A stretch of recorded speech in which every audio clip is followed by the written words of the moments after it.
Paalala, ang kwentong inyong mapapanood ay katang-isip lamang at ginawa para sa libangan. Ang anumang pagkakahawig sa tunay na tao, lugar o pangyayari ay nagkataon lamang. Manood ng may pag-iingat. May isang pintuan sa dulo ng lumang gusali ng eskwelahan na kahit kailan ay hindi binubuksan. At ang mas nakakatakot, walang estudyante o guro ang nakakaalam kung ano talaga ang nasa likod nito. Ngunit isang gabi, may 3 estudyante ang nagpasya na suwayin ang babala. At mula noon, isa na lamang sa kanila ang muling nakita. Taong 2011 nang lumipat si Marco sa San Isidro National High School. Luma na ang eskwelahan at marami ng kwento ang umiikot tungkol dito. Sa unang araw pa lamang niya, napansin na niya ang mahabang pasilyo sa ikatlong palapag ng lumang gusali. Sa pinakadulo nito ay may isang lumang pintuan na may kalawang na kandado at isang karatulang nakasulat, "Huwag buksan." Hindi yon pinapansin ng karamihan. Ngunit napansin ni Marco na walang estudyante ang dumadaan malapit dito. Isang araw sa recess, tinanong niya ang kaklase niyang si Jessa, bakit walang lumalapit doon? Biglang nagbago ang mukha ni Jessa. Sabi nila, may estudyanteng nawala dyan, maraming taon na ang nakalipas. Napangiti si Marco. Alamat lang siguro. Ngunit umiling si Jessa. Hindi alamat iyon. Tuwing gabi raw, may naririnig na katok mula sa loob ng pintuan kahit wala namang tao roon. Kinagabihan, ikinuwento ni Marco ito sa kaibigan niyang sina Leo at Brian. Sa halip na matakot, natuwa pa ang dalawa. "Subukan nating buksan mamayang gabi," sabi ni Leo. Nagatubili si Marco ngunit nanaig ang kanyang kuryosidad. 7:00 ng gabi nang bumalik silang 3 sa eskwelahan. Tahimik ang buong paligid habang paakyat sila sa ikatlong palapag. Tanging tunog ng kanilang mga yabag ang maririnig sa madilim na pasilyo. Habang papalapit sila sa pintuan, biglang lumamig ang hangin. Napatingin si Brian sa paligid. "Nararamdaman niyo ba yon?" Hindi sumagot ang dalawa. Nakatitig lamang sila sa lumang pintuan. Napansin ni Marco na bahagyang gumagalaw ang hawakan nito kahit walang humahawak. Dahan-dahang inilabas ni Leo ang maliit na bolt cutter na dala niya. Ilang segundo lamang ay naputol ang kalawangin nitong kandado. Kasabay noon ay isang malakas na tunog ang umalingaw-ngaw sa buong pasilyo. Parang may bumuntong hininga mula sa loob. Nagkatinginan silang 3. Pagkabukas ng pintuan ay isang mahabang hagdan pababa ang kanilang nakita. Hindi ito nakalagay sa blueprint ng eskwelahan. Parang may nakatagong silid sa ilalim ng gusali. Habang bumababa sila ay lalong lumalamig ang paligid.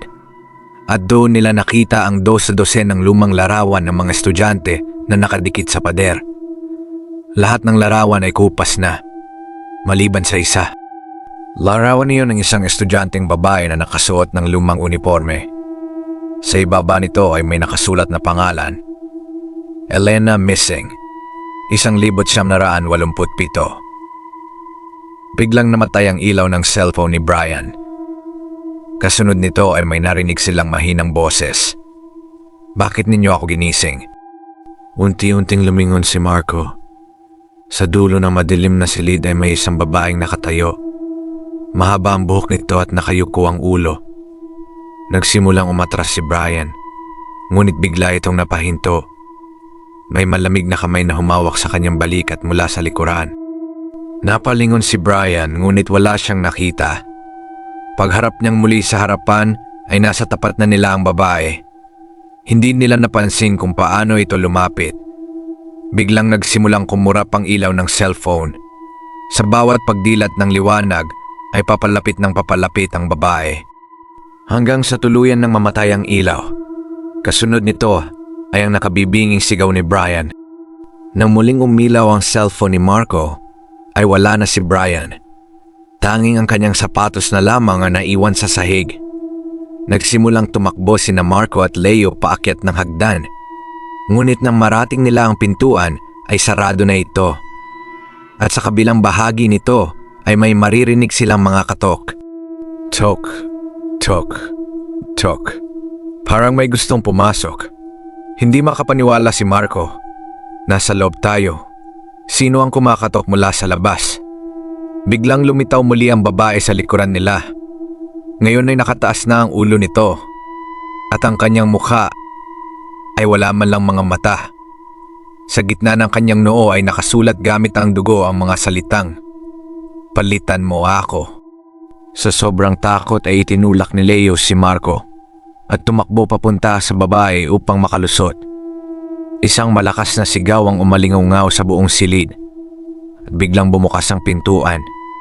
Hindi na lumingon si Marco. Tumakbo siya palabas ng eskwelahan hanggang makarating sa kalsada. Kinabukasan, bumalik siya kasama ang mga pulis. Ngunit wala ng pintuan. Pader na lamang ang kanilang nakita sa dulo ng pasilyo. Wala ring bakas ni na Leo at Brian. Tanging isang bagong larawan lamang ang nakadikit sa lumang bulletin board ng eskwelahan. Larawan iyon ni na Leo at Brian. At sa ibaba nito ay may nakasulat, "Missing." Mula noon tuwing 3:00 ng madaling araw, may mga gwardyang nakakarinig ng mahinang katok mula sa pader sa dulo ng 3 palapag. At minsan, kapag nakinig kang mabuti, maririnig mo ang isang pabulong na tinig na nagsasabing, "Buksan mo ang pintuan." Wakas.